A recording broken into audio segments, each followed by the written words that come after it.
سعد إلى منتهى جمال الوجود بذكر الإله وتصفو الحياة بنور هدى جمال الوجود بذكر الإله وتصفو الحياة بنور هدى وتطرب نفس له طاعة ويبلغ سعد إلى منتهى.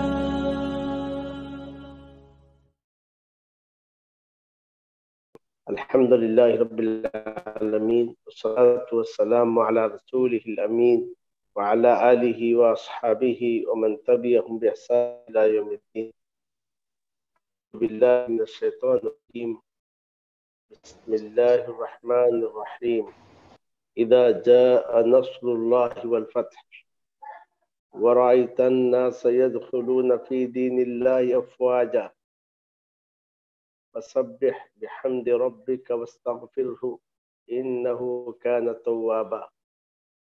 جب اللہ کی مدد اور فتح آ جائے اور تو دیکھ لے لوگوں کو اللہ کے دین میں فوج در فوج داخل ہوتے ہوئے، بس آپ اپنے رب کی حمد کے ساتھ تسبیح بیان کیجیے اور اس سے بخشش طلب کیجیے. یقیناً وہ خوب توبہ قبول کرنے والا ہے. برادران اسلام اور خواتین، یہ سورت جس کی تلاوت اور ترجمہ آپ نے سنا، اس سورت کو سورہ النصر کہا جاتا ہے، جو اس کی پہلی آیت میں وارد ہے نصر اللہ، اور اس کا دوسرا نام سورہ الفتح بھی ہے، اور یہ لفظ بھی اس سورت کی پہلی آیت میں ہے. اور اس سورت کا ایک تیسرا نام ہے جسے جو التودیع ہے، یعنی سورۃ التودیع، یعنی رخصتی کی سورت، کیونکہ اس سورت میں اس بات کی جانب اشارہ ہے کہ اب نبی اکرم صلی اللہ علیہ وسلم کے رخصت کا وقت قریب آ چکا ہے.